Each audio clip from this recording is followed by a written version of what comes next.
instance, land desertification and drought resilience.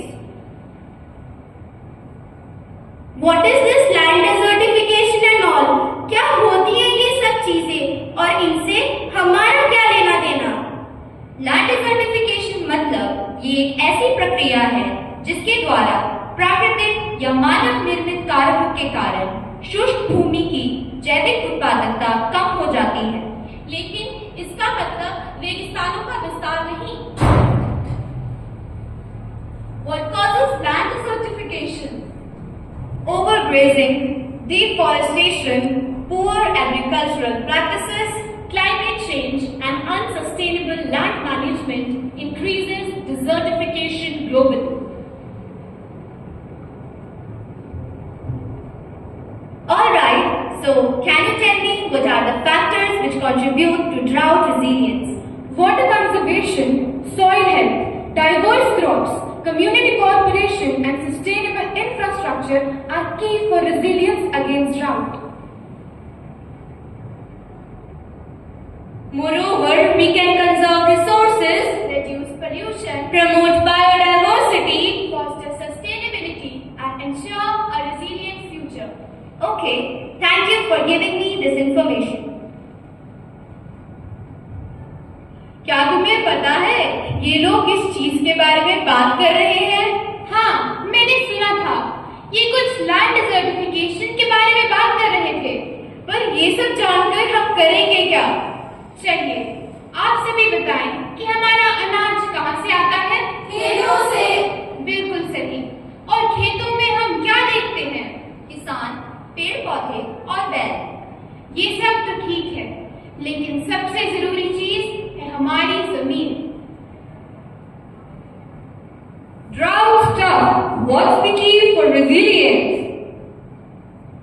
Water management, community cooperation can enhance the resilience against the drought's tough impact. क्या आप सब जानते हैं कि दिन प्रतिदिन हमारी जमीन कम और सूखी पड़ती जा रही है और हम जो कुछ भी खाते हैं वह सब केमिकल पदार्थों से बना होता है और इसी के कारण ही तो जमीन अपनी उपजाऊ हो रही है और दिन पर दिन बंजर बनती जा रही है। हमारी जमीन का उपजाऊ या ऑर्गेनिक कंटेंट 3 से 6% तक होना चाहिए। क्या आप सब जानते हैं एट प्रेजेंट हमारी जमीन में कितनी उपजाऊता है? नहीं। सिर्फ 0.5%। अरे ये तो बहुत कम है।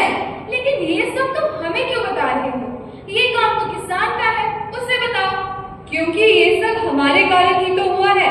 Land desertification, deforestation, climate change, ये सब हम मानवों का ही तो किया धरा है।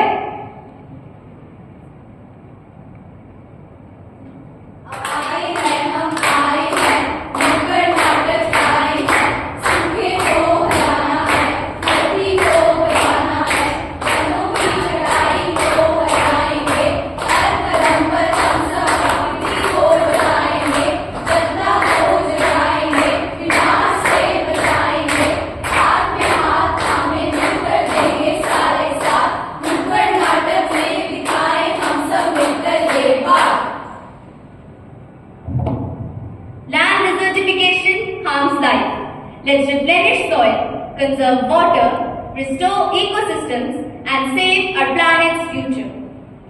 एक और बात, अगर हमने अपनी जमीन को नहीं बचाया तो आगे आने वाले 2050 तक 90% जमीन नष्ट हो जाएगी। क्या 90%? पर ये तो भविष्य की बात है, तो आप सब आज से ही भविष्य के लिए जमीन बचाने क्यों निकले हैं? अरे आप जिसे भविष्य की बात कह रहे हैं वह विज्ञान के आधार पर है और परिणाम स्वरूप आने वाले 2050 साल में फूड प्रोडक्शन कम हो जाएगा। इसका मतलब हमारे बच्चों को खाना मिलना भी मुश्किल हो जाएगा। पर मैं आपको एक बढ़िया बात बताती हूँ।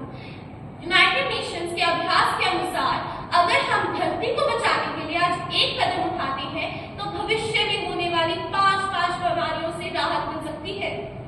वो कौन सी? आजकल की पीढ़ी का पौष्टिक आहार। आने वाली पीढ़ी के लिए अनाज, दाल उत्पादन का भरोसा, पानी की स्टोरेज और उसका शुद्धिकरण, ग्लोबल वार्मिंग से छुटकारा। क्या क्या गर्मी कम हो जाएगी? जी हाँ, और आपका लाइट बिल भी कम हो जाएगा। वो कैसे? यदि जमीन को खाली ना छोड़ा जाए और उस पर पेड़ पौधे लगाए जाए, धरती को पेड़ों से ढककर रखा जाए तो एटमॉस्फेयर में से कार्बन डाइऑक्साइड खींच लेती है, जिससे गर्मी घटेगी। क्या बात कर रहे हो? क्या ये सच में मुमकिन है? जी हाँ, यदि हम आज धरती को बचाने के लिए एक कदम उठाते हैं तो आने वाले कल में अवश्य ये लाभ हमें प्राप्त होंगे। अच्छा, वैसे वो पांचवा फायदा कौन सा है? बायोडायवर्सिटी का रक्षण होगा। क्या बोला आपने? बायो क्या? बायोडायवर्सिटी मतलब धरती पर रहने वाले जीव जंतु, जैसे कि अर्थवर्म, बैक्टीरिया, कीड़े मकोड़े आदि। लेकिन इन सब जीव जंतु को बचा के हमें क्या मिलेगा? अरे, ऐसा कहा जाता है कि अगर मनुष्य धरती पर ना होते तो ये धरती हरियाली से भरी होती। यहाँ घने जंगल होते, नदियां दोनों किनारे बहती, यहाँ पशु और पक्षी सुख चैन से जीते। अगर मनुष्य इस धरती पर ना होते तो ये सब मुमकिन था। हमारे मनुष्य के अस्तित्व पर यह प्रश्नांक है अगर ये जीव जंतु इस धरती पर ना रहे, क्योंकि यह जीव जंतु वातावरण में से कार्बन डाइऑक्साइड खींचने में मदद करते हैं।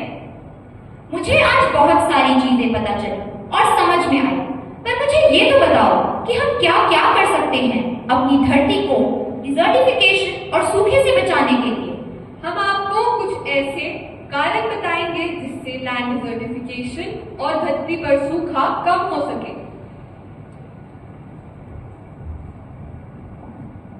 सबसे पहले जल प्रबंधन यानी वाटर मैनेजमेंट। वर्षा जल का संचयन करें और पानी को धरती की धाराओं में संग्रहित करें। दूसरा वनीकरण यानी रिफॉरेस्टेशन, खराब भूमि को बहाल करने और मिट्टी की गुणवत्ता में सुधार के लिए अधिक पेड़ लगाएं। तीसरा, मिट्टी की गुणवत्ता में सुधार करें यानी इम्प्रूव सॉइल क्वालिटी। लोगों को अपने पास चलने वाले जानवरों की संख्या कम करने और उनकी जगह फसलें उगाने के लिए प्रोत्साहित करें। चौथा, खनन गतिविधियों पर नियंत्रण रखें यानी कंट्रोल माइनिंग एक्टिविटीज। खनिज समृद्ध क्षेत्रों में खनन गतिविधियां पर्यावरणीय जांचों को ध्यान में रखकर ही करनी चाहिए। पांचवा, उचित कचरे का उपचार यानी प्रॉपर वेस्ट डिस्पोजल। उद्योगों से निकलने वाले कचरे का उचित उपचार और निपटान करें ताकि वे भूमि और पानी को नुकसान न पहुंचाए। My friends, let's not wait for others to take the lead. The path to make the difference lies within each and every one of us. Let's roll up our sleeves and get to work of